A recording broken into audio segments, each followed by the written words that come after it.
Wassalamu ala rasulillahi wa ala sahbihi ajma'in. Assalamu alaikum wa rahmatullahi wa barakatuhu. Namaz turunda o'tamiz. Namazning fazilatlari degan namazning xushuqligi turida o'tdik.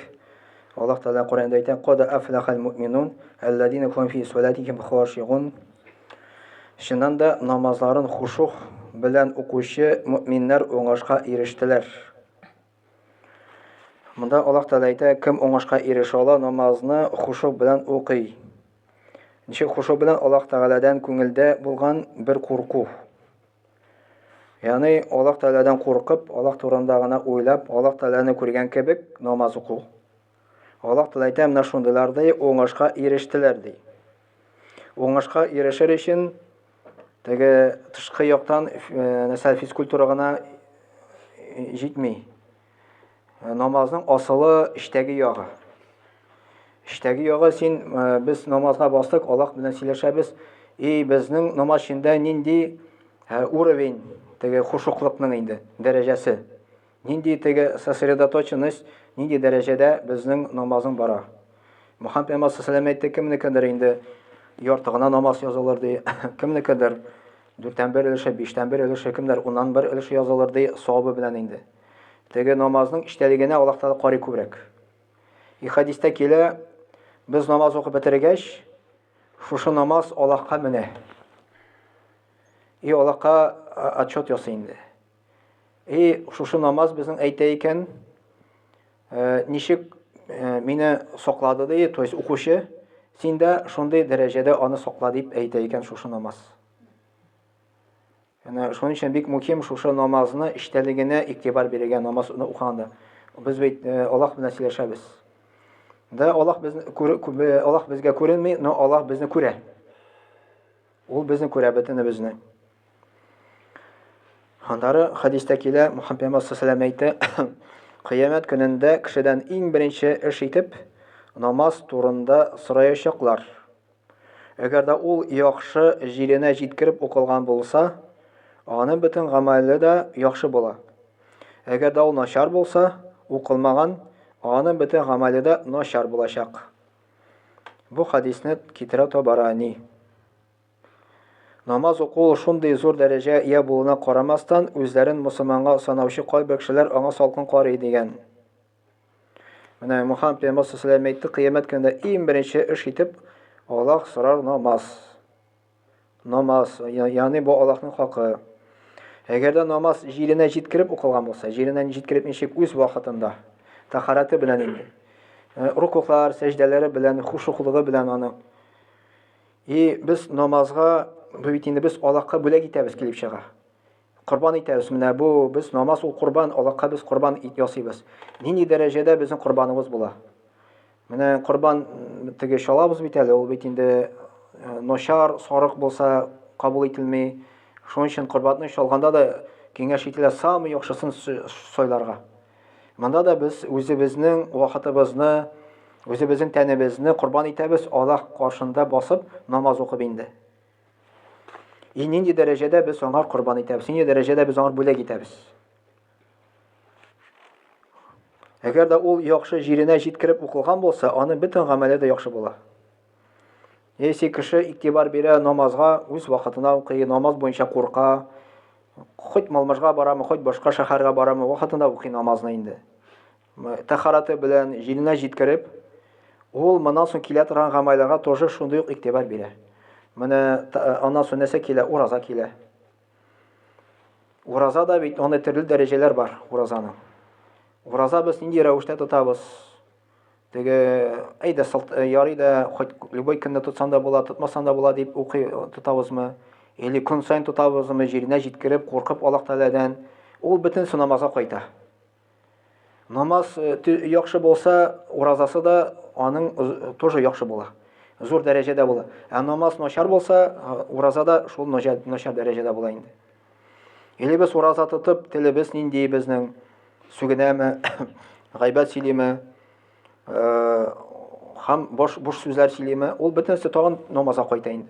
Namozning darajasi buyuk bo'lsa, urazaning da darajasi buyuk bo'ladi. Ondan so'ng kela xo'sh, zakat bo'lami, atiyanini ихтирам итү буламы, бөтенсе намазга кайта. Кеше әти-әнигә яхшы итеп күбрәк ихтирам итәчәк, кайчан аның намазы төзек була. Намазы төзек булса, җиргә җиткереп укыса, ул бит инде Аллаһ кушкан. Бу әти-әнигә тем более ул яхшы мөхәмәлә булачак. Намазга начар игътибар бирсә, әти-әнигә дә нәкъ шундый ук игътибар булачак. Так, аларның күбесе намаз укымауларын эш күплеге һәм вакыт юклыгы белән аклый. Монда китапта язылган. Алар фикренчә намаз эшне калдыра, шуңа күрә аны лаеклы ялга пенсия чыккач кына укырга мөмкин. Шушы сүзне әйтүче кешеләр нигәдер телевизор карарга, гәҗит укырга, компьютер каршында утырырга вакыт таба, бу аларның нигәдер эшен калдырмый. Намазга килгәндә аларның вакытлары юк. Ул булдыра алмасы авыр бер йөк булып санала кешегә. Әгәр дә кеше намаз акча эшләргә кумачаулый, тормышны артка сөйри дип уйласа, мин аларга Аллаһ Тәгаләнең Коръәндә бу хакта әйткән сүзләрен китерәм. Аллаһ Тәгалә шулай дип әйтә: "Вaqmur ahlaka bis-salati wastabir 'alayha, la nas'aluka rizqan, nahnu narzuquk, wal 'aqibatu lit-taqwa." Таха сурәсе 132-нче аятта Аллаһ Тәгалә әйтә: "Гаиләңә намаз укыра әмер ит, һәм аңа карата сабыр бул" ди. Без синнән ризык сорамыйбыз, үзебез сине ризыкландырабыз. Мактаулы ахыргы нәтиҗә кыямәт көнендә тақвалык өчен булачак. Кара шушы аяткә беренче Аллаһ Тәгалә әйтә: "Гаиләңә намаз укыра әмер ит" ди. Ягъни безнең гаилә бар, безнең үзебез бар, безнең хатыныбыз бар. Без намазга бастык, без бит җәннәт юлында. Без үзебезнең гаиләне дә җәннәт юлга өндәргә кирәк ни өчен? Без аларны югалтабыз бит кыямәт көндә. Менә бу дөньяда үзебезнең балалар өчен тырышабыз, квартирада салып алып бирергә, машинада мәсәлән, яхшы хатынга өйләнсен дип или һәм башка. Но ул бик яхшы, но кайгыру ахират өчен дә булырга кирәк безгә. Ахиратта бит без бергә булырга телибез, җумакта. Штаб алар белән бергә булсын өчен кирәк, алар белән бергә дә аларны да намазга өндәргә. Балаларны, хатынны, бигрәк тә ир кеше Аллаһ каршында җаваплылык тота, Аллаһ каршында намаз буенча. Үзе өчен, хатыны өчен, балалар өчен. Мәҗбүри бастыру түгел, өндәү буенча. Ул аны өндәргә тиеш. Ул балаларны өндәргә тиеш. Аның кайгыру булырга тиеш ахират өчен. Мин җмах юлында барам, алар да барсыннар җмах юлында. Үземә нәрсәне телим, аларны да шуны нәрсәтләргә кирәк. Бу әйбергә битараф булырга ярамый. Бу әйбергә битараф булырга ярамый. Чөнки үлгәннән соң Аллаһ Тәгалә безне сораячак: "Син бит гаилә өчен җаваплылык тоттың. Шушы гаилә агзалары син янына килеп, селкетерләр сине. Нишләп син үзең намаз укыдың, безгә әйтмәдең" дип инде. Монда әйтелгән то, что синнән ризык сорамыйбыз ди, үзебез сине ризыкландырабыз ди Аллаһ Тәгалә әйтә.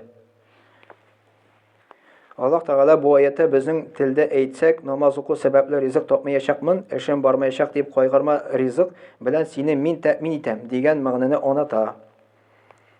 Менә карагыз, теге мәдрәсәгә керүчеләр алай күп түгел. Чөнки кеше эзли какой-то шундый профессия, кайда акча күп була инде. Монда бит акчалы эш түгел, теге тем более ауга кайтучылар теге бик кайта теләмиләр, күбрәк шәһәрдә инде анда акча теге күбрәк лега бит инде. Но җәйл хәзрәт әйтмешли, әгәр дә син бу эшне акча өчен алып барсаң, синең эшең бармый ди. Бу дини эш беренче син булырга тиеш Аллаһ кушкан буенча, Аллаһ ризалыгы өчен. Булса, Аллаһ Тәгалә үзе үстенә ала шушы эшне тәэмин итәргә. Мин әле оштырганнар күргәне юк, которые менә имам булып эшли ауларда. Әле алар оштырганнар юк, берсенә әлхәмдулилlah, Аллаһ Тәгалә үзе бирә.